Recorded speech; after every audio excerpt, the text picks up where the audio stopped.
Yohanes 8 nomor 40 sampai 44 ya. Ketika Bapak yang menginginkan kematian Yesus dan Mr. Vance ini mengimani itu, apa kata Yesus dalam Yohanes 8 40 44 nih? Ini. Apa itu? Di mana letaknya? Yohanes 8 40 sampai 44. Tetapi yang kamu kerjakan ialah berusaha membunuh aku. Aku di sini siapa, Pak? Bapak Pens, aku di sini siapa? Yesus. Yesus ya. Yesus seorang yang mengatakan kebenaran kepadamu, yaitu kebenaran yang kudengar dari Allah. Pekerjaan yang demikian tidak dikerjakan oleh Abraham. Kamu mengerjakan pekerjaan bapakmu sendiri. Jawab mereka. Mereka di sini siapa? Mr. Pence, mereka di sini siapa? Ya. Kami. Ini mereka di sini siapa? Mereka? Iya, mereka, ada kata mereka sebelum kata kami. Mereka di sini siapa mereka? Ayat berapa itu? Ayat mereka berapa? Di sini adalah orang-orang Yahudi. Di ayat 41-nya, nomor 41-nya. 41, kamu mengerjakan pekerjaan bapakmu sendiri. Nah, jawab mereka. Mereka di sini siapa? Mereka orang Yahudi. Mereka di sini siapa? Ya, orang Yahudi yang hendak ngapain Yesus? Ya, orang Yahudi yang hendak membunuh Yesus atau hendak menyelamatkan Yesus? Kok menyelamatkan? Bagaimana menyelamatkan? Orang Yahudi di sini. Masa manusia bisa menyelamatkan? Iya, orang Yahudi di sini. Iya, orang Yahudi di sini berniat membunuh Yesus bukan? Iya, berniat membunuh Yesus ya. Iya. Oke, berniat membunuh Yesus ya. Kata Yesus kepada mereka, jikalau Allah adalah Bapakmu, kamu akan mengasihi aku. Sebab aku keluar dan datang dari Allah. Dan aku datang bukan atas kehendakku sendiri, melainkan Dialah yang mengutus aku. Di nomor 42-nya, Yesus berkata, kalau Allah adalah Bapakmu, kau akan mengasihi aku. Berarti dari sini kita dapat poin, Bapak itu mengasihi Yesus, tidak berkeinginan untuk membunuh Yesus. Lalu 43 apa katanya? Apakah sebabnya kamu tidak mengerti bahasaku?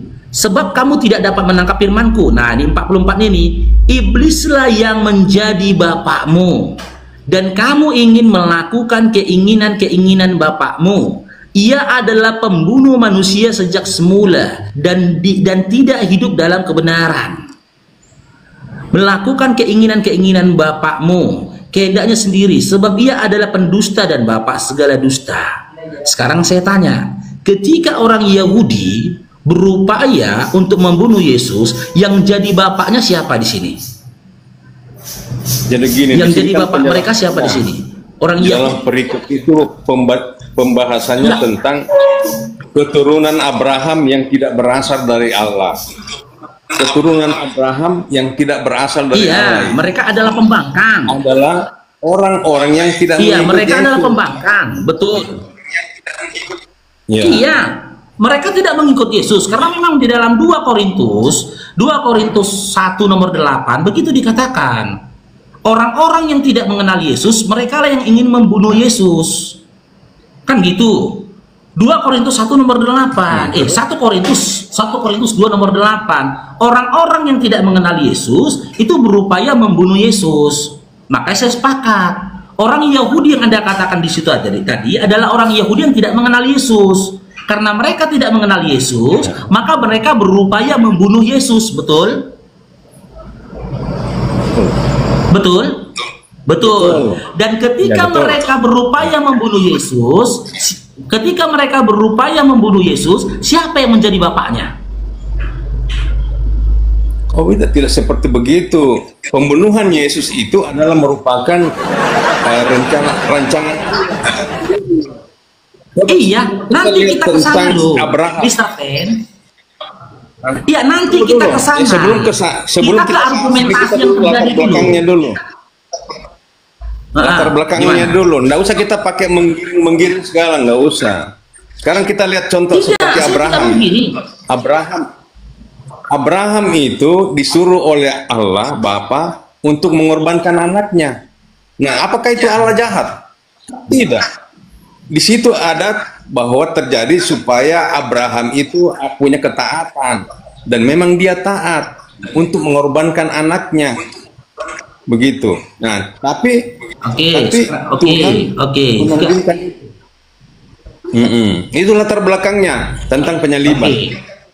Jika mau disamakan dengan kisah Abraham, saya tanya kepada Bapak Pens, ketika Abraham berniat menyelaksanakan ingin mengorbankan anaknya, apakah anaknya jadi dikorbankannya?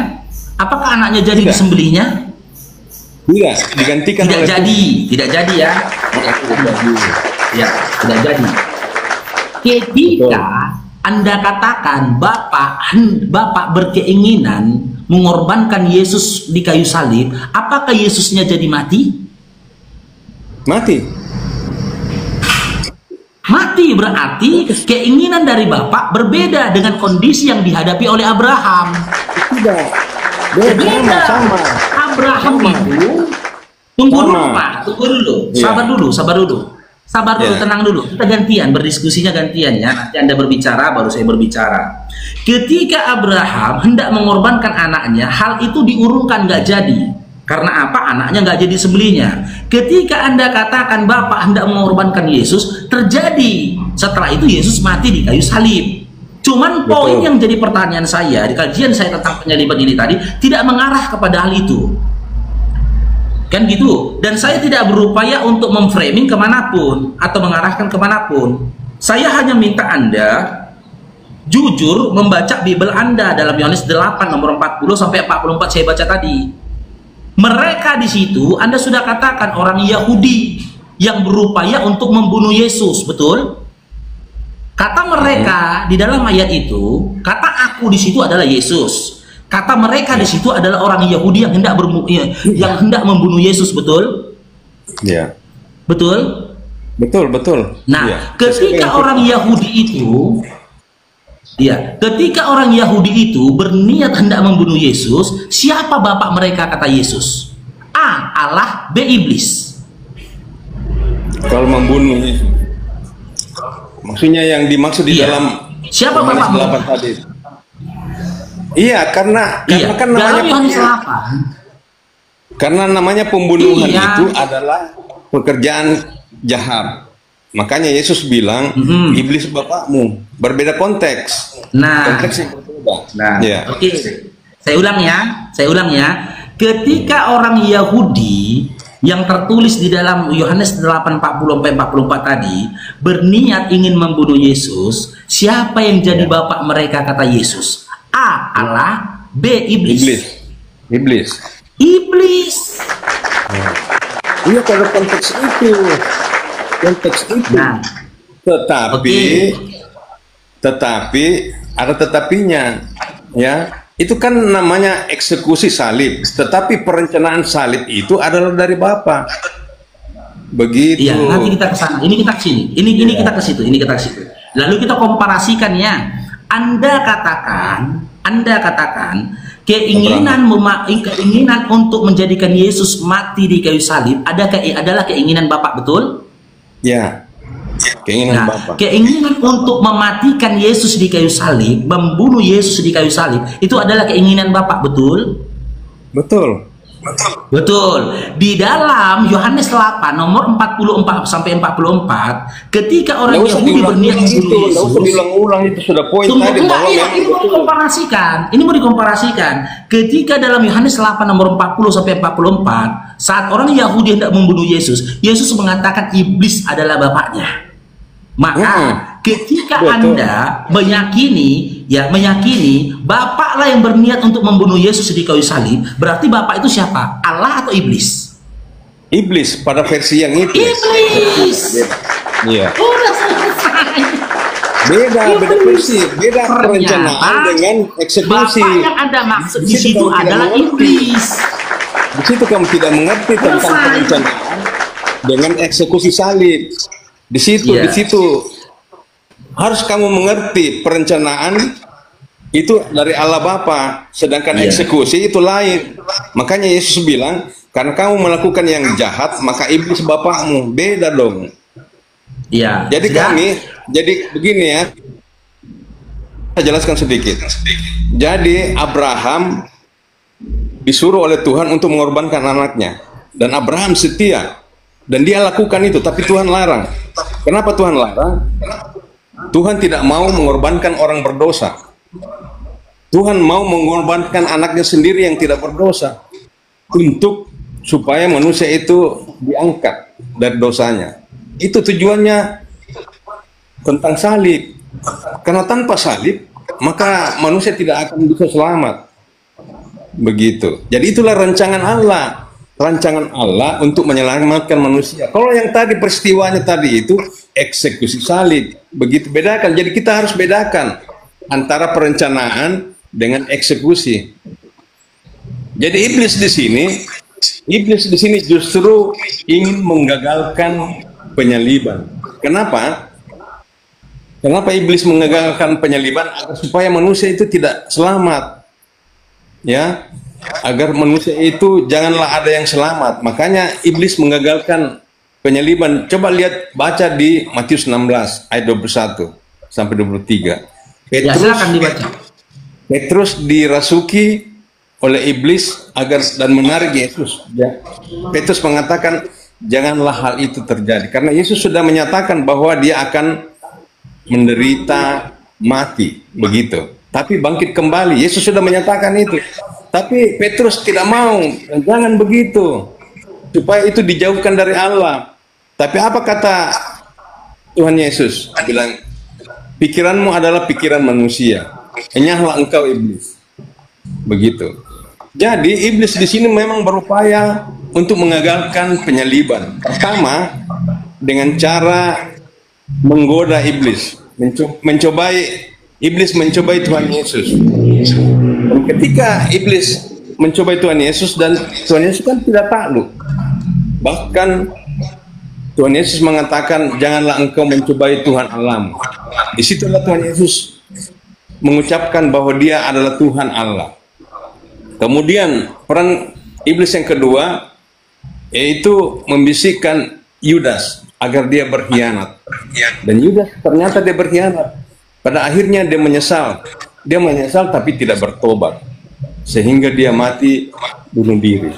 Itulah Yudas. Dan terakhir Petrus. Dan memang iblis itu berusaha untuk menggagalkan penyaliban supaya manusia itu tidak selamat. Begitu. Itu intinya penyaliban. Jadi lambang Kristen itu kan salib. Nah, di dalam salib itu ada kehidupan.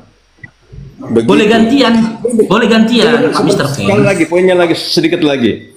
Jadi, kalau iblis merancang salib, penyaliban, maka orang Kristen tidak ada gunanya, sia-sia. Untuk apa orang Kristen hidup sementara salib yang merupakan karya besar agung dari Allah Bapa, rencana agung dari Allah Bapa, dirasuki oleh iblis, begitu. Intinya begitu, poinnya bahwa iblis menggagalkan penyaliban. Terima kasih. Oke, saya tanggapin ya. Ya. Inilah salah satu bukti bahwasanya teman-teman Kristen ini hidup di dalam dogma dan juga doktrin belaka. Mereka gagal memahami Bible-nya. Makanya saya bilang, kalau kalian ingin mengetahui Bible, tanyalah kepada mu'alaf yang sudah membaca Bible dan memahami Bible bertahun-tahun lamanya. Contoh Babang Faruk yang ganteng ini. Di dalam Bible tidak ada satu narasi pun di mana iblis berupaya untuk menggagalkan penyaliban. Tidak ada. Malahan iblislah yang menjadi otak penyaliban. Iblislah yang menjadi sutradara penyaliban. Iblislah yang menjadi sang skenario penyaliban. Karena apa? Karena bermuara dari Yohanes 13 nomor 2 dan nomor 2, nomor 3 sampai selanjutnya. Penyaliban tidak akan terjadi jika iblis tidak merasuki Yudas untuk menjual Yesus dengan 30 keping perak.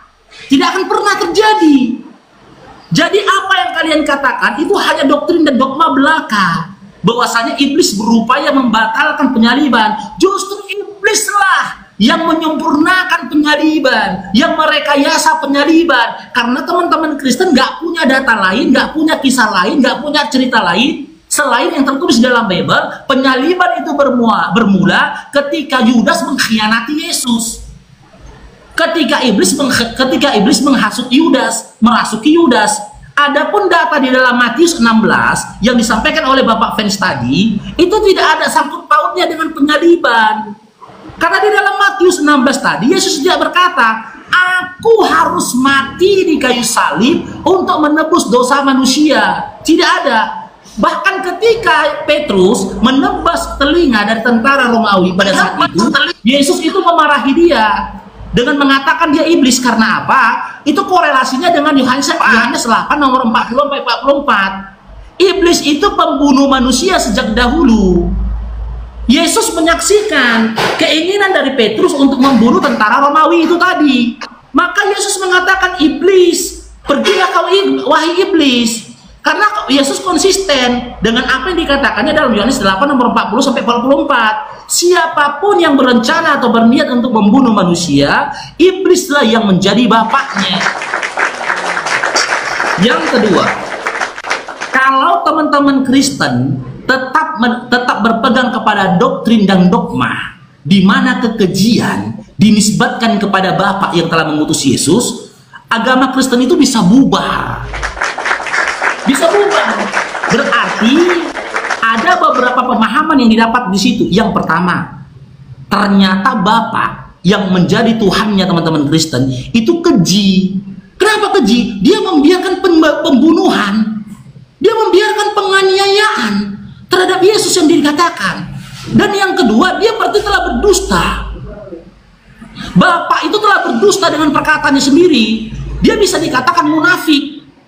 Bapak itu munafik. Kenapa munafik? Karena dalam Matius 3 nomor 17 dia berkata, "Inilah anakku yang kukasihi. Ini anakku yang kukasihi." Jika memang Yesus adalah anak yang dia kasihi, kenapa dia berencana membunuh Yesus? Munafik. Sedikit lagi Pak, bentar Bapak Fens, bentar. Anda tadi berbicara tidak saya potong. Berarti dia munafik. Yang ketiga, ternyata Tuhannya Kristen itu, Tuhannya Kristen itu tidak konsisten. Dia yang membuat aturan, dia yang melanggar. Dalam kitab Keluaran 20, dia menurunkan 10 hukum Taurat kepada Bani Israel. Jangan membunuh. Tapi dia sendiri yang meloloskan dan membiarkan pembunuhan terhadap Yesus yang dia utus. Yohanes 17 nomor 3. Yang keempat, ternyata keinginan dari Bapa, Tuhannya teman Kristen, selaras dengan keinginannya iblis. Siapa yang mengatakan? Yesus mengatakan. Yesus mengatakan dalam Yohanes 8 nomor 40-44 tadi, keinginan iblis itu adalah membunuh dia. Keinginan dari iblis membunuh dia. Maka kata Yesus di situ kan, kalau Allah adalah Bapakmu, kau tidak berniat untuk membunuhku, karena aku datang daripada Dia. Tapi yang kau lakukan berupaya membunuhku. Maka iblislah yang menjadi bapakmu. Orang-orang yang punya niat buruk terhadap Yesus, orang-orang yang berupaya untuk membunuh Yesus, iblislah yang jadi bapaknya. Lalu kalian nisbatkan, kalian katakan, Bapaklah yang berupaya membunuh Yesus. Jika dikomparasikan, ternyata Bapak dalam iman Kristen itu, menurut perkataan Yesus, adalah iblis itu sendiri. Terlalu lama. Sudah, Iblis itu sendiri. Berarti teman-teman Kristen menyembah kepada siapa? Kepada iblis. Gantian. Oke. Silakan dibantah Bibelnya, Mr. Pen, silakan. Ya. Jadi, tadi kamu bilang orang Kristen itu tidak paham tentang Bible. Justru kami paham karena kami dikuasai oleh Roh Kudus. Berbeda dengan orang luar, orang yang mualaf itu kan tidak punya Roh Kudus dia. Jadi dia tidak paham tentang Alkitab. Itu yang pertama. Yang kedua, Allah itu adil, Allah itu adil dan Allah juga itu kasih. Kenapa Allah itu adil? Jadi kalau ada manusia berbuat jahat itu harus dihukum. Ya toh? Setuju? manusia berbuat jahat itu pasti dihukum karena Allah itu adil. Tetapi Allah juga itu kasih. Ya, Allah itu kasih. Seharusnya manusia lah yang harus dihukum akibat dosa-dosanya, tapi Allah tidak mau menghukum manusia. Justru dia mengorbankan anaknya. Nah, disitulah Allah itu kasih. Dia mengasihi anaknya, mengorbankan anaknya, sehingga manusia bisa selamat. Disitulah sebetulnya esensi daripada salib. Ya, tidak mungkin manusia bisa selamat tanpa pengorbanan. Ya, makanya kami tidak perlu lagi ada korban-korban binatang.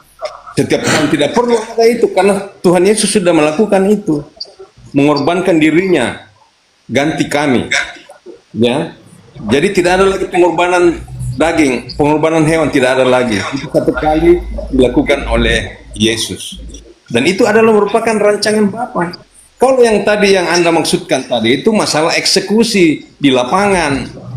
Itu yang disebutkan oleh Yesus. Tapi mengenai grand design tentang penyaliban, rancangan penyaliban itu sendiri adalah dari Sang Bapa. Karena memang mengorbankan anaknya, ganti kami yang memang harus berdosa, yang harus disalib. Tapi Allah tidak mau untuk kami disalib, maka dia gantikan anaknya, anak yang tunggal. Sama seperti Abraham mengorbankan anaknya yang tunggal, Ishak, begitu. Terima kasih. Oke, coba kita kaji teman-teman ya. Mr. Vance ini ketika dia mengatakan Tuhan yang adil, apakah perkataan itu berangkat dari pemikiran yang logika atau pemikiran yang sehat? Kita uji. Sekarang saya tanya Mas kepada Mr. Vance, apakah adil menurut Anda ketika orang tidak berdosa harus dikorbankan untuk menebus dosa orang yang berdosa? Siapa yang tidak berdosa? Manusia itu semua berdosa. Oke, berarti Yesus berdosa. Manusia pada prinsipnya berarti berdosa. Yesus berdosa. Berarti Yesus berdosa. Tidak, Yesus tidak berdosa. Nah, itu yang saya tak maksud. Yesus tidak maksud. Justru yang saya maksud dengar dulu, dengar dulu. Dosa yang harus disalib, Mr. Vance, sabar dulu, Mr. Vance. Ya. Anda tadi katakan Tuhan Anda itu adil. Makanya saya bilang, coba kita kaji ya. Adil menurut Mr. Vance ini, apakah berangkat dari logika yang sehat atau dari logika falasi? Logika yang salah. Saya tanyakan, apakah di pandangan Anda ini sebuah keadilan ketika orang tidak berdosa harus dikorbankan untuk orang yang berdosa? Apakah itu sebuah keadilan?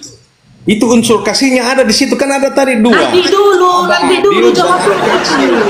Berbeda. Jawab dulu. Ya. Jawab dulu, saya tanya logika Anda. Apakah logika Anda sehat? Apakah logika Anda sehat? Kita kaji lagi ya. Menurut Anda, apakah adil ketika orang tak berdosa harus dikorbankan, dianiaya, dibunuh untuk menyelamatkan orang yang berdosa? Apakah itu adil? Justru keadilan di sini maksudnya begini. Jadi yang saya tanyakan adil apa tidak? Keadilan di sini. Anda tidak jawab adil atau tidak? Pengertiannya di sini begini. Semua orang yang berdosa itu harus dihukum. Harus dihukum. Iya, saya tahu semua orang berdosa harus dihukum. Di dalam iman Kristen semua orang berdosa itu harusnya dihukum. Tapi mereka tidak jadi dihukum karena mereka sudah ditebus dengan darah orang yang tidak berdosa, betul? Ya, kasih, itulah kasihnya Allah.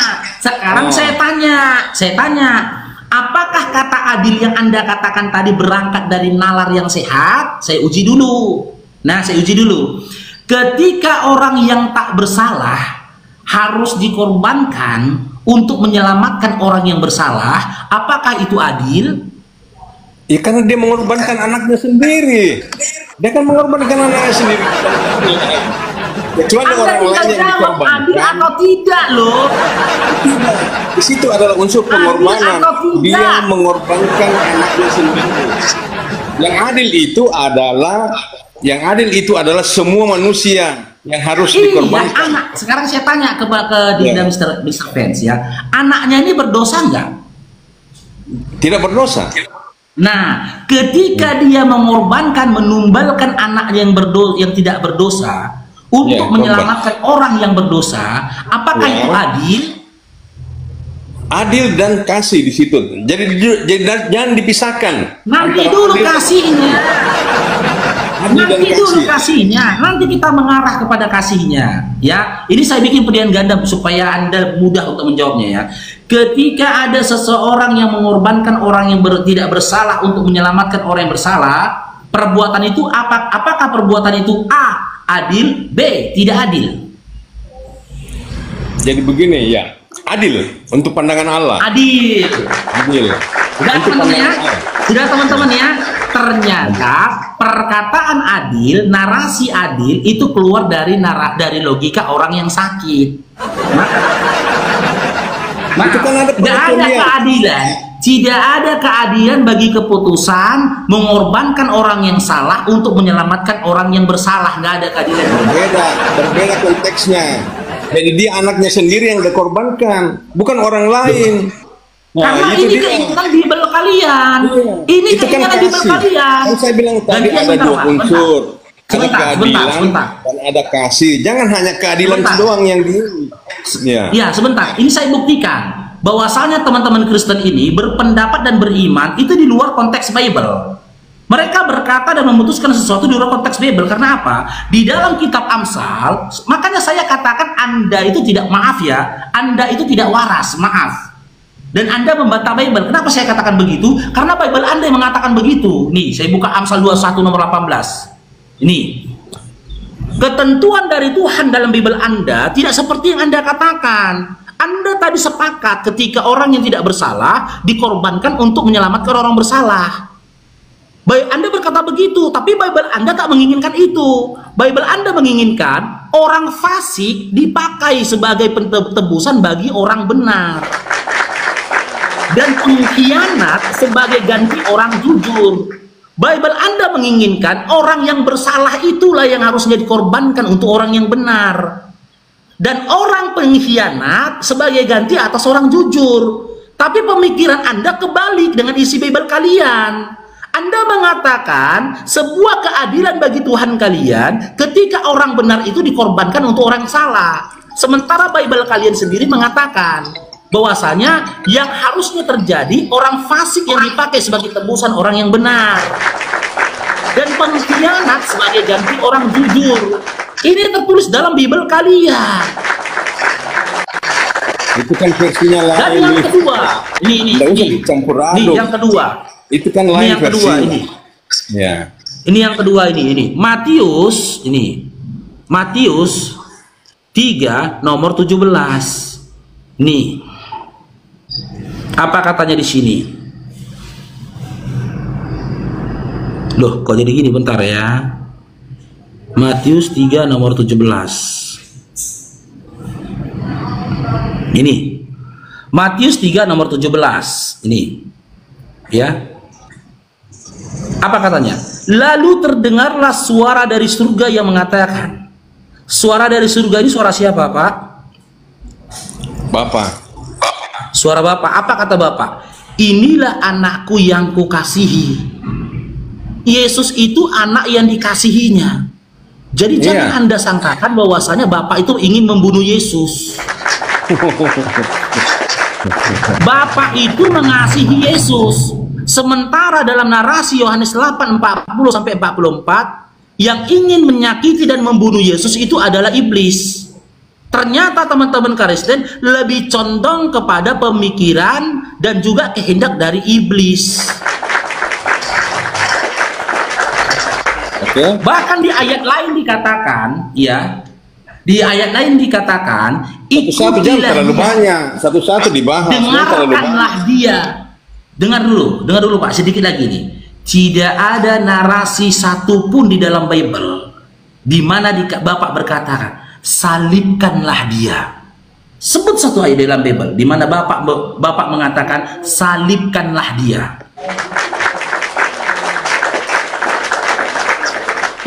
Oke. Setelah iblis membuat narasi dan skenario pembunuhan Yesus dengan mati di kayu salib, yang mendapatkan manfaat atas itu siapa? Bukan tentara Romawi, bukan pemerintahan Romawi, bukan Yahudi. Siapa yang mengatur dan membuat rencana, membuat manfaat atas semua itu? Siapa? Teman-teman Kristen. Dari rekayasanya iblis, mereka mengklaim mendapatkan penebusan dosa. Maka jangan salahkan ketika orang memandang ternyata iman Kristen itu bangkit ya atau lahir dari inisiatifnya iblis. Ya, oke. Oke. Baku gantian ya. Jedel, selamat datang di kebenaran. Oke. Jadi intinya tadi saya bilang iblis itu ingin menggagalkan penyaliban. Tidak ada narasinya itu, Pak. Sama seperti yang di datanya, Pak. Datanya, saya minta datanya. Ya, di mana data dalam Bible dikisahkan iblis berupaya menghentikan penyaliban atau menggagalkan penyaliban? Mana datanya? Datanya tadi Matius 16 ayat 21 sampai 3. Tidak ada narasi dari Yesus mengatakan iblis kau berupaya menghentikan penyalibanku. Tidak ada, Pak. Itu memang tidak ada seperti begitu. Maksudnya begini. Makanya gini loh, Bapak Mr. Fans, bedakan dulu antara doktrin dengan dalil. Ketika Anda berbicara menggunakan dalil, jangan menggunakan doktrin. Saya pakai dalil tadi kan Matius 16 kan sudah jelas. Tunjukkan Matius 16-nya. Di mana data di situ Yesus melarang iblis Yesus mengatakan iblis berupaya menghentikan penyaliban? Mana narasi dalam Matius 16? Aku baca Matius 16 itu udah ratusan kali, Pak. Tidak ada narasi dalam Matius 16 di mana Yesus berkata, "Jangan kau hentikan penyalibanku iblis." Nggak ada. Kau bilang tidak ada. Ya silakan di Matius 16 nomor berapa? Matius 16 nomor berapa? Yesus sampai 23. Oke, kita baca ya. Kita buka data dulu. Matius 16 nomor 21 sampai 23. Ya. Nih datanya. Kita lihat ya, di mana narasi Yesus mengatakan iblis kau berupaya menghentikan penyaliban. Jangan hentikan penyaliban wahai iblis. Nggak ada. Itu doktrin, Pak, akal-akalan dari bapak-bapak gereja itu. Ini. Ya, lihat ya. Nih. Sejak waktu itu, Yesus mulai menyatakan kepada murid-muridnya bahwa ia harus pergi ke Yerusalem dan menanggung banyak penderitaan dari pihak tua-tua, imam-imam kepala dan ahli-ahli Taurat, lalu dibunuh dan dibangkitkan pada hari ketiga. Ingat, Pak ya, ini tinta hitam, bukan perkataan Yesus ya. Ini bukan perkataan Yesus, tapi menurut iman kalian, ini adalah tulisan dari persaksian ya, bukan perkataan Yesus ini ya. Ini cerita. Kalau bilang bukan perkataan Yesus. Aduh, Pak, nggak mungkin lah perkataan Yesus. Masa Yesus yang mengarang cerita? Sejak waktu itu, Yesus mulai menyatakan. Ini cerita, Pak, yang tidak diketahui kebenarannya. Waktu itu Yesus sudah menyatakan kepada para muridnya, ini pernyataan Yesus. Tapi Matius 16 sudah kita buka Matius 16. Iya, ini bukan Yesus mulai.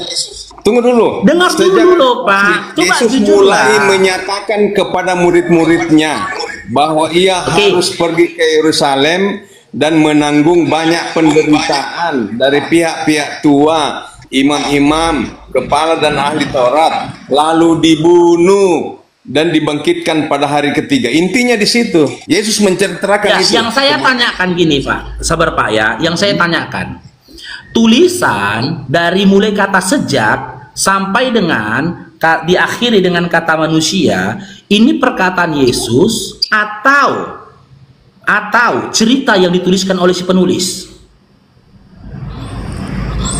Perkataan Yesus terdiri, dilihat di situ ayat 23 ada kan? Yang mana perkataan Yesus? Yang mana? Ayat 23. Pak, ayat kalau 23. Perkataan Yesus dalam Bible itu bertinta merah. Ini hitam semua. Ini hitam semua. Jadi gini ya, boleh saya narasikan. Yesus berpaling dan berkata kepada Petrus, "Enyahlah iblis." Oke, boleh saya narasikan sebentar, saya jelaskan, Bapak. Makanya saya bilang, kalian kalau mau tahu Bible, tanya sama mu'alaf. Mu'alaf ini sudah bertahun-tahun baca Bible dan mendalaminya. Ini bukan perkataan Bapak. Dengar dulu Bapak. Pengaruh iblis itu diliputi dengan kesombongan. Memang begitulah kalau iblis.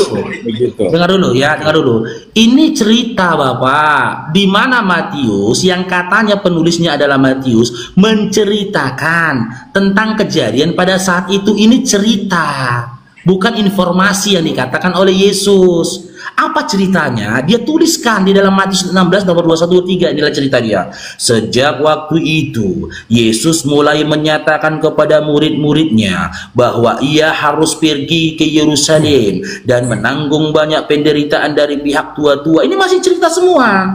Imam-imam kepala, ahli-ahli Taurat, lalu dibunuh dan dibangkitkan pada hari ketiga. Dengar dulu Pak, saya baca Bible Anda ini loh. Cerita ini. Tetapi Petrus menarik Yesus ke samping dan menegur dia. Katanya, ini cerita. Ini sifatnya cerita. Tuhan, kiranya Allah menjauhkan hal itu dari hal itu. Sekali-kali tak akan menimpa engkau. Maka Yesus berpaling dan berkata kepada Petrus, "Kenyalah iblis, engkau satu batu sandungan bagiku, sebab engkau bukan memikirkan apa yang dipikirkan Allah, melainkan apa yang dipikirkan oleh manusia." Ini cerita yang dituliskan oleh Matius.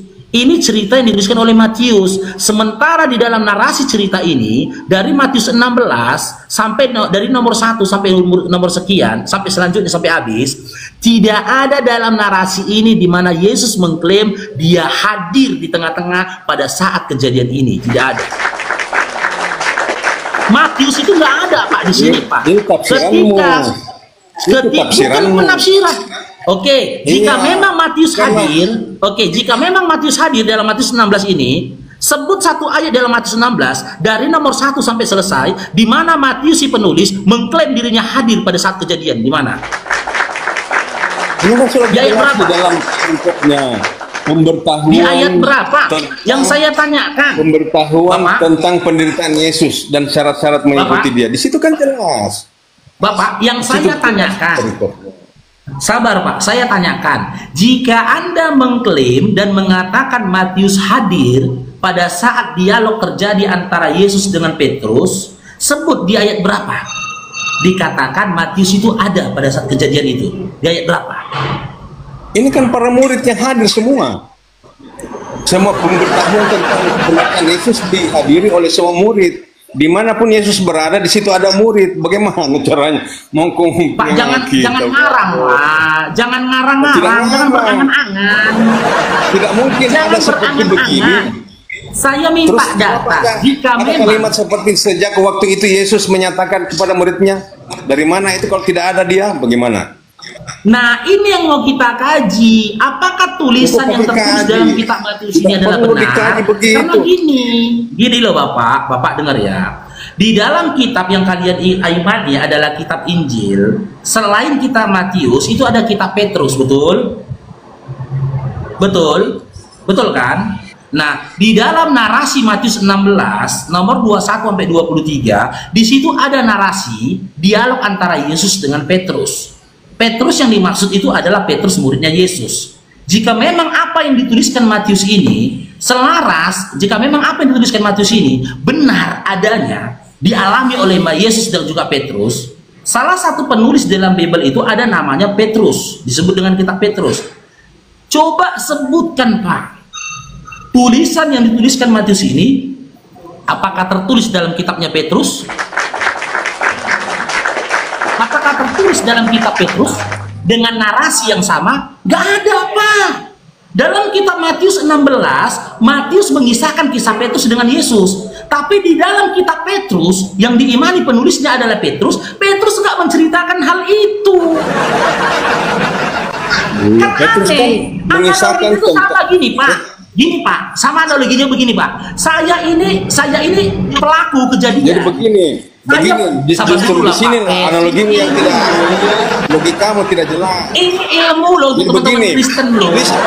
Itu sabar dulu Bapak Pens. Pada saat kenaikan Tuhan Yesus ke surga. Itu semua tulisan Yesus. Sedangkan ini terjadi sebelum penyaliban. Tulisan Yesus kapan pula lah Yesus menulis, Pak? Jadi jangan nih kapan pula Yesus tentang kondisi Alkitab. Kau tidak paham tentang Alkitab. Walaupun kau mualaf, kau tidak paham tentang Alkitab. Karena tidak ada Roh Kudus. Saya belajar Bible itu sudah bertahun-tahun, dengar ya. Silakan bantah saya dengan data, dengar ya. Tapi di luar sabar dulu, Roh Kudus tidak ada artinya, tidak ada apa-apanya. Iya. Bapak, sabar dulu Bapak ya. Saya berikan analogi gini. Kejadian saat ini, komunikasi dan juga dialog antara saya sama Bapak saat ini, ya, yang mengalami itu saya. Kan gitu. Lalu ada orang ketiga menuliskan dialog kita ini. Gitu loh. Saya juga menuliskan sesuatu tentang dialog kita ini.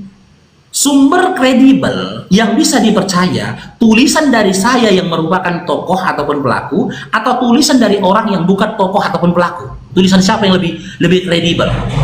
Yang lebih dipercaya kan tulisan siapa? Tulisan para murid Yesus yang hadir pada saat itu, dia saksikan. Tidak mungkin dia tulis kalau tidak disaksikan. Jadi itu namanya ngarang bebas. Ngarang bebas namanya itu. Kembali ke pertanyaan saya di awal tadi Bapak, jika memang Matius itu menyaksikan, sebut satu ayat di dalam kitab Matius 16 dari nomor 1 sampai selesai, di mana Matius mengklaim dia hadir pada saat itu. Contoh, tidak perlu ada klaim-klaim seperti itu. Yang dinarasikan adalah Yesus sendiri. Tidak perlu ditonjolkan. Iya, contoh dalam Matius 16 dari nomor 1, Matius itu meredaksikan, lalu aku Matius menyaksikan sebuah kejadian atau komunikasi bahwasanya Yesus berkata, adakah seperti itu? Gak ada, Pak. Gak ada. Karena apa? Itu buktinya dia tidak ada di TKP, Pak. Dia tidak ada di TKP.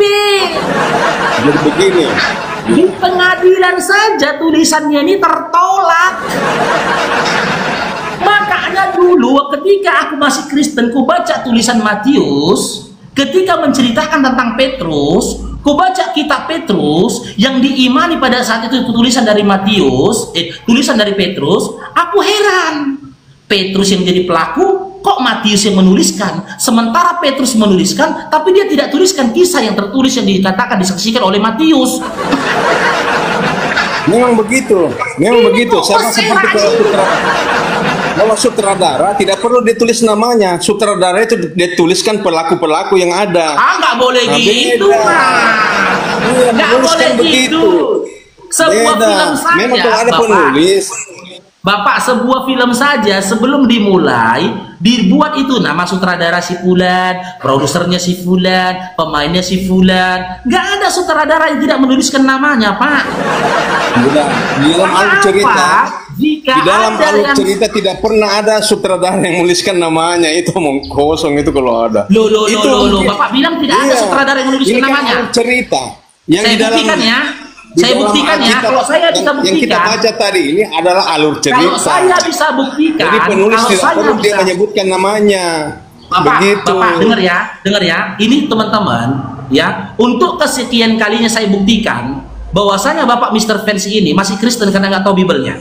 Dia tadi mengatakan tidak ada sutradara yang menuliskan namanya. Ingat ya, itu tadi perkataan Anda. Saya buktikan ini. Satu-satu saya tunjukkan kepada Anda. Ini. Si sutradara menuliskan namanya. Nih, saya buktikan ya. Dituliskan namanya. Dimulai dari kitab Galatia 1. Dia tulis, sutradara menuliskan namanya dari Paulus. Udah? Ditulis namanya kan? Itu kan surat. Lalu kita pegang, pindah. Ini. Itu surat. Ini sabar dulu Bapak. Sabar dulu Bapak. Bapak bilang tadi sutradara kamu nggak mungkin nulis namanya. Sabar dulu Bapak. Bapak sabar dulu Bapak. Ini Bapak. Efesus 1 dari Paulus. Dia menulis namanya. Kolose 1. Semua ini di dalam tulisannya Paulus ini. Kolose 1. Apalagi ini? Kita buka ini. Dari Paulus.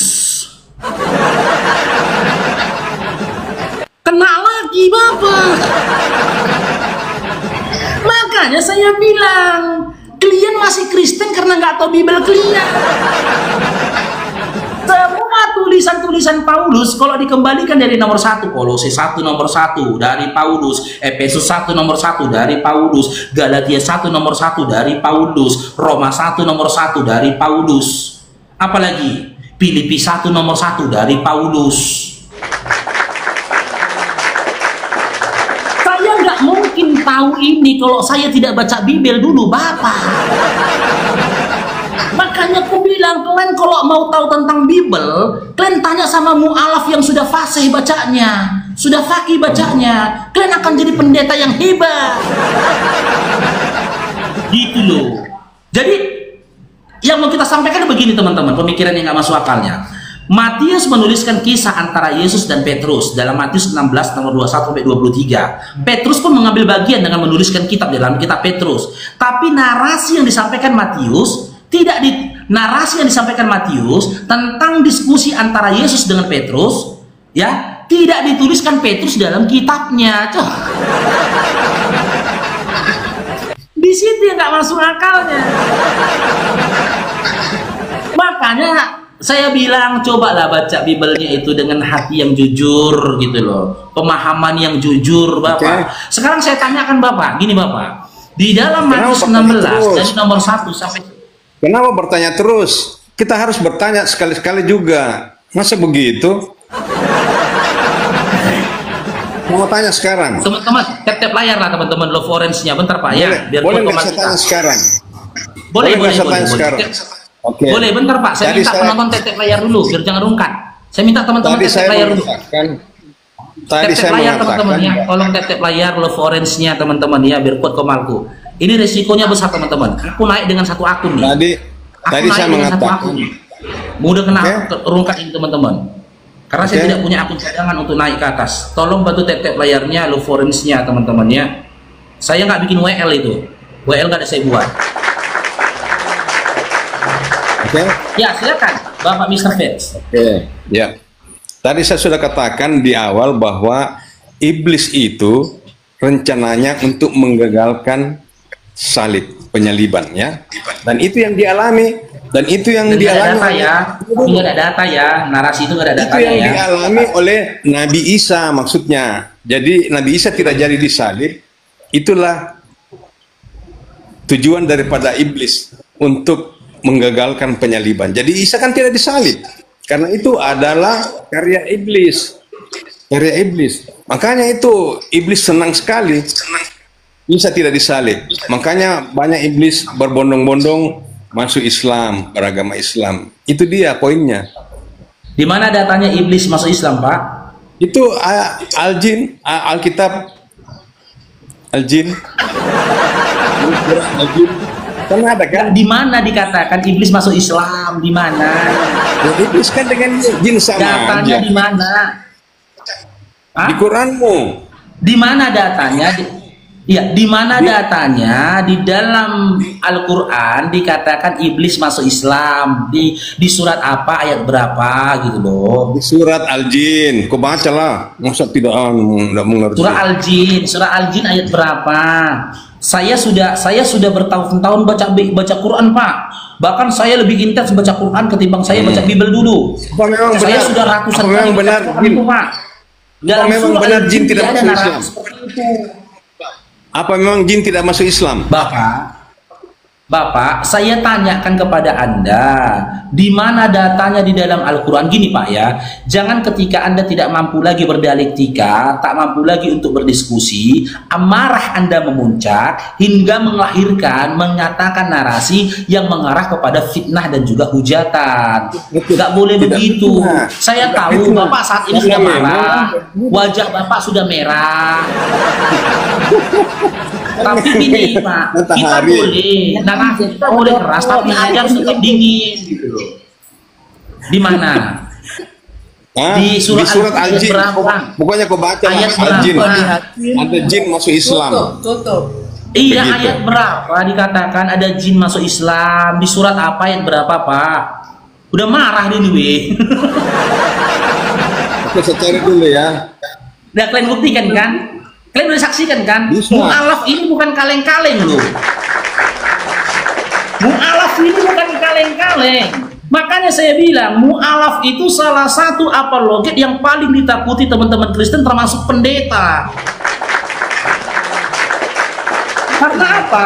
Karena mu'alaf ini berupaya menguasai kedua kitab itu tadi, baik Ya, Quran surat maupun hadis, Al-Jin. baik Quran maupun Bible. Surat Al-Jin ayat 1 sampai 11. Ya baca Pak, silakan Pak. Di mana narasinya itu dikatakan bahwasanya Sayyid Iblis itu masuk Islam di mana Pak? Baca Pak, baca. Itu ya. Nomor 1 sampai 11 sampai selesai surah Al-Jinnya pun silakan dibaca Pak. Kita berikan Bapak waktu, silakan. Ya. Jadi makhluk Allah berfirman juga memiliki kewajiban untuk beriman dan ada yang masuk Islam. Hah? Ya. Itu di dalam ayat 11. Itu di ayat berapa? Di ayat berapa Ayat Iblis 11. dikatakan masuk Islam? Ayat 11. Iblis masuk Islam katanya. Ya.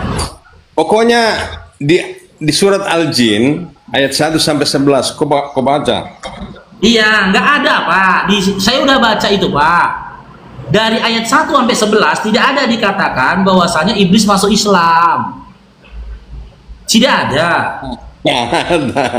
Masa tidak ada? Coba tampilkan. Ya udah Anda baca lah gitu loh. Coba tampilkan. Saya buktikan ya. Saya buktikan kedustaan dari Bapak ini. Karena dia kalah dalam berdebat, tak bisa membela imannya, hingga akhirnya dia mendebarkan fitnah terhadap Islam. Ya. Kita buka ya. Di mana narasinya dikatakan iblis masuk Islam? Nih. Itu kok jadi Nih ya. bodoh kalau Nih, kita mulai dari nomor 1 ya, ayat 1 ya. Katakanlah Nabi Muhammad SAW, telah diwahyukan kepadaku bahwa sekumpulan jin telah mendengarkan bacaanku. Sekumpulan jin mendengarkan bacaan Nabi, lalu mereka berkata, kami telah mendengarkan bacaan yang menakjubkan, yaitu Al-Quran. Jin memuji Al-Quran ya, tapi nggak ada riwayat menyatakan di dalam Bible jin itu memuji Bible, nggak pernah itu. Yang memberikan petunjuk ke jalan yang benar, ya, jadi jalan yang lurus itu adalah Quran. Lalu kami beriman kepadanya dan kami sekali-sekali tidak akan mempersekutukan sesuatu dengan Tuhan kami. Tidak ada ya narasi iblis masuk dalam Islam. Dan sesungguhnya maha tinggi keagungan Tuhan kami, dia tidak bersih dan tidak beranak, ya. Nomor 4, ayat 4. Dan sesungguhnya orang yang bodoh antara kami dahulu selalu mengucapkan perkataan yang melampaui batas terhadap Allah. Ayat 5. Dan sesungguhnya kami mengira bahwa manusia dan jin itu tidak akan mengatakan perkataan yang dusta terhadap Allah. Nomor ayat 6. Dan sesungguhnya ada beberapa laki-laki dari kalangan manusia yang meminta perlindungan kepada beberapa laki-laki dari jin. Tetapi jin menjadikan mereka manusia bertambah sesat. Ya. 7. Dan sesungguhnya mereka jin mengira seperti kamu, yaitu orang musyrik Mekah, yang juga mengira bahwa Allah tidak akan membangkitkan kembali siapapun pada hari kiamat. Ayat 8. Sesungguhnya kami jin telah mencoba mengetahui rahasia langit. Maka kami mendapatinya penuh dengan penjagaan yang kuat dan panah-panah api. Ayat 9. Dan sesungguhnya jin dahulu dapat menduduki beberapa tempat di langit itu untuk mencuri, dengar berita-beritanya. Tetapi sekarang siapa mencoba mencuri, dengar berita itu, pasti akan menjumpai panah-panah api yang mengintainya untuk membakarnya. Ayat 10. Dan sesungguhnya jin tidak mengetahui adanya penjagaan itu. Apakah keburukan yang dihendaki bagi orang di bumi, ataukah Tuhan mereka menghendaki kebaikan baginya? Ayat 11 nih. Dan sesungguhnya di antara kami jin ada yang soleh dan ada juga kebalikannya. Kami menempuh jalan yang berbeda. Di mana di sini dikatakan iblis masuk Islam, Pak? Mana iblis masuk Islamnya, Pak? Berarti sudah dirubah itu. Coba. Saya pernah baca kok. Mana iblis? Saya pernah baca. Udah kita baca loh. Gini Pak, saya minta tolong nih. Saya boleh minta tolong gini Pak, saya sampaikan Pak, ya. Silakan Anda menjadi Kristen, tapi pada waktu yang sama Anda jangan jadi penipu, Pak. Tolong. Silakan jadi Kristen, tapi pada waktu yang sama jangan jadi penipu gitu loh. Justru yang menipu siapa? Yang menipu siapa? Anda menipu, Anda mengatakan di dalam surah Al-Jin dikisahkan iblis masuk Islam. Yang menipu itu bahwa kalau Yesus itu disalib sementara kita mau bilang tidak disalib, itu kan penipu namanya itu. Oke, kalau saya bisa buktikan bahwasanya Yesus tidak disalib, apakah Anda mau menerima data saya?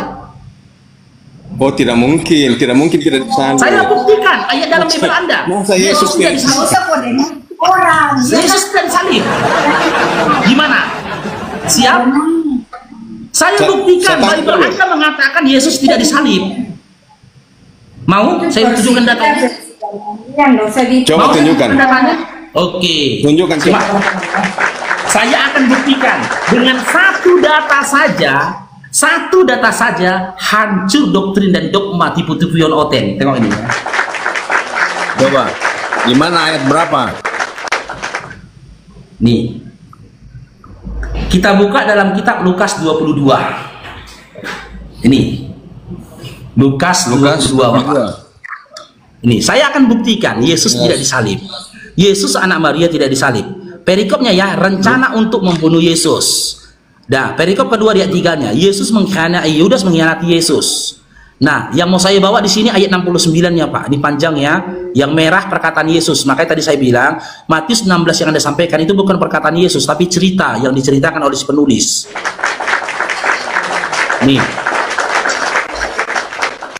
Nih. Panjang ya. Saya ambil di ayat 69 yang jadi poinnya ini. Yang jadi poinnya 69 ini. Nah, baca Pak ayat 69-nya. Mulai sekarang anak manusia sudah duduk di sebelah kanan Allah yang Allah Maha Kuasa. Sekarang saya tanya. Yang berkata, mulai sekarang anak manusia sudah duduk di sebelah kanan Allah. Ini siapa yang berkata, Pak? Yesus. Nah, anak manusia yang sudah duduk di sebelah kanan Allah itu siapa, Pak? Yesus. Ada berapa Yesus, Pak, jadinya, Pak? Satu. Hah? Satu. Pelan-pelan, Pak ya. Pelan-pelan, Pak ya. Yesus ini kan berkata di depan mahkamah agama. Yesus kan lagi di depan mahkamah agama ini. Kita baca dulu dari sini ya. Ini perikopnya ya. Yesus di hadapan mahkamah agama. Dan orang-orang yang menahan Yesus mengolok-olok dia. Nih. Ini posisinya ketika berkata, Yesus itu di dunia ini ya. Di depan mahkamah agama ini. Oke, apa perkataan Yesus yang di depan mahkamah agama ini? Mulai sekarang anak manusia sudah duduk di sebelah kanan Allah yang Maha Kuasa. Yang berkata ini siapa, Pak, di depan mahkamah agama? Enggak, tahu nggak artinya itu? Tahu nggak artinya itu? Bapak, kasih saya kesempatan untuk memberikan Anda penjelasan, Pak. Iya. Itu Saya namanya. tanya, yang berkata ini. Coba dibaca ulang. Mulai sekarang anak manusia sudah duduk di sebelah kanan Allah yang Maha Kuasa. Kok sudah duduk akan di situ, kok jangan akan duduk. Bapak, ini Bapak tulisnya sudah duduk, Pak. Sudah duduk. Akan Saya duduk. nanti merubah pidana, Pak. Pidana, Pak, ini. Jangan Ini sudah rekayasa. duduk, Bapak. Nggak boleh. Jangan rekayasa Jangan kita. dibaca Bibelnya, Bapak. Berapa? Di sini tertulis ya, bingung dia. 69. Oh, tidak paham, tidak semangat. Dapat tolong bodoh. Akan di sini akan bukan sudah akan. Di sini tidak nyampe dan Sudah duduk loh, Bapak. Akan duduk. Siapa yang salah? Akan duduk. Oke, Akan duduk. sekarang gini ya, kita buka dalam original teksnya, boleh? Kita buka original Oh, teksnya ya, jangan, dalam akan sabda duduk Kitab itu ya. salah itu. Kenapa Kok putar-putar disalahkan balik Bibelnya? memang? Bapak, kenapa Bibelnya disalahkan? Sehat yang benar. Kenapa Bibelnya disalahkan?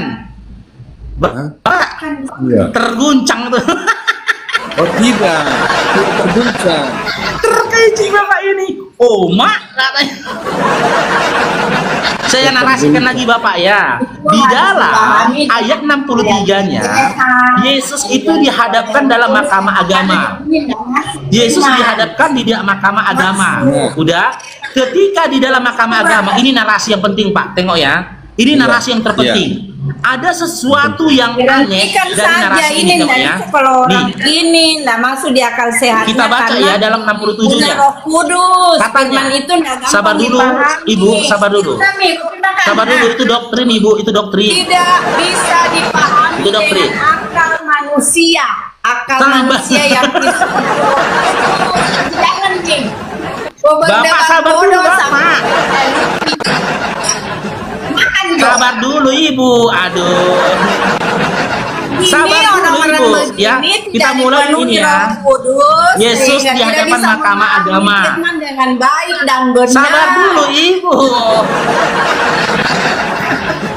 Bapaknya udah bingung, bapaknya. Oke, saya baca ya. Lukas 22:63. Dan orang-orang yang menahan Yesus mengolok-olok dia dan memukulnya. Mereka menutupi, aduh, lari dia jadi.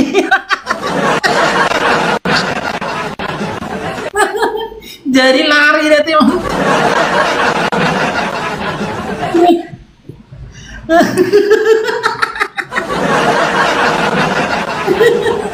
Makanya gue bilang, aku nggak mau membahas tentang siapa yang disalibkan, tidak. Aku nggak membahas tentang siapa yang disalibkan, nggak mau aku membahas itu, gitu loh. Itu pelajaran anak SD bagi. Yang ku bahas itu tentang penyalibannya, itu masih satu data loh. Bukti bahwasanya Yesus anak Maria itu tidak disalib. Ini kita teman-teman ya, ini teman-teman ya, aku bacakan nama kalian ya. Aku dulu teman-teman, waktu Kristen baca ini terkejut aku teman-teman. Tengok ya. Yesus di hadapan mahkamah agama. Dan orang-orang yang menahan Yesus mengolok-olok dia dan memukulinya. Ayat 64-nya. Mereka menutupi mukanya dan bertanya, muka Yesus ditutupi ya. Cobalah katakan siapa yang memukul engkau. Ayat 65-nya. Dan banyak lagi hujat yang diucapkan kepada mereka. 66-nya. Dan setelah hari siang, kumpullah sidang para tua-tua bangsa Yahudi dan imam-imam kepala dan ahli Taurat. Lalu mereka menghadapkan dia ke mahkamah agama. Ya, katanya, jika engkau adalah Mesias, ini pertanyaan terakhir ini teman-teman. Ini pertanyaan terakhir, pertemuan terakhir dari antara pernyataan terakhir ketika ada pertemuan antara Yesus dengan orang Yahudi, teman-teman ya. Katanya, jika engkau adalah Mesias, katakanlah kepada kami. Ya, pertanyaan mereka, jika engkau adalah Mesias, katakanlah kepada kami. Nanti aku tunjukkan sama kalian. Selanjutnya Yesus tidak ada menarasikan, ya aku Mesias, atau ya aku mau Mesias, aku si fulan, gak ada. Ini penjelasan Yesus bang. Mengarah penjelasan ini, waktu aku membacanya seakan-akan mengarah, dia mau memberikan isyarat.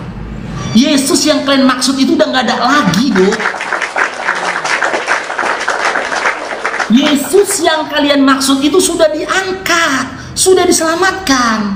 Tapi kalau ku bilang pun sama kalian, kan nggak akan percaya. Ku sampaikan pun kepada kalian, nggak percaya kalian. Bahkan kalau ku tanyakan pun sama kalian, kalian nggak percaya. Lalu dia memberikan satu tanda dari pernyataannya dalam ayat 69-nya, ya. Mulai sekarang anak manusia sudah duduk di sebelah kanan Allah Maha Kuasa, kata dia.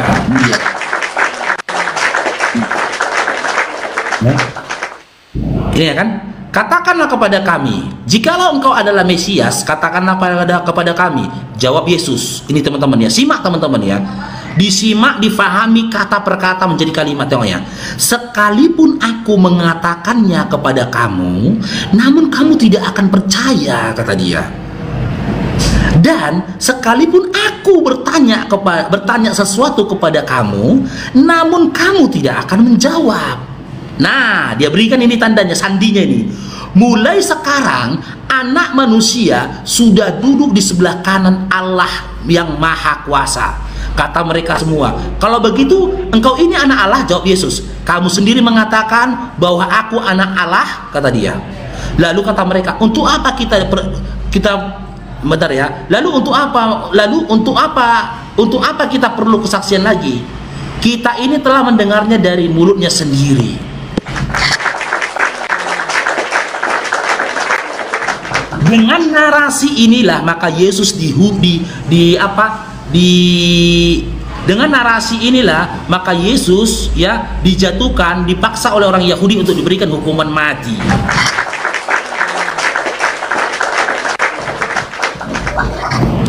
tanda, teman-teman. Dia berkata kan, sekalipun ku katakan pada kau, kau nggak percaya. Kenapa dia bisa berkata begitu? Capek dia, bang. Bunyi dia udah babak belur dia. Karena apa? Dia udah menyaksikan kejadian itu kan, di mana sosok Yesus itu sudah menghilang dia. Gak percaya kalian. Kita kembali pada kondisi kita aja lah, bang. Ketika kita menyaksikan kejadian yang luar biasa, ketika orang bertanya sama kita pun kita akan jawab kayak gitu. Gak percaya kalian. Kalau aku bilang pun aku bukan si paru, gak percaya kalian.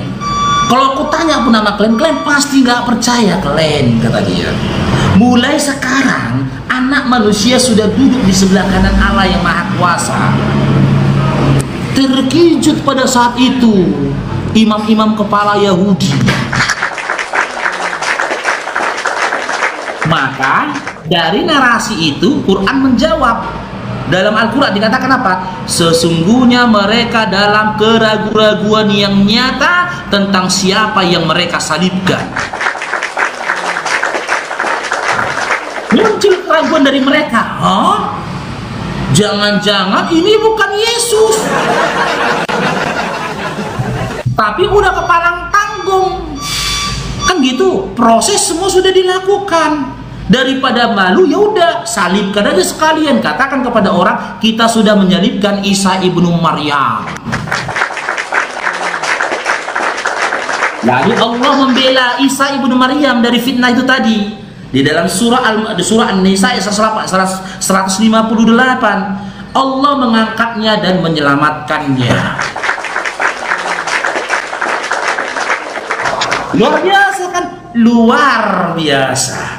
Lalu mereka melakukan kamuflase. Kamuflase apa? Dari pembatasan terhadap pemegangan mayat tadi. Coba kasih satu ayat dalam Bible. Gitu loh. Di mana mayat Yesus itu secara bebas diberikan kepada orang? Enggak ada. Enggak ada itu. Oke, kita naikkan lagi. Oh, enggak ada yang minta naik.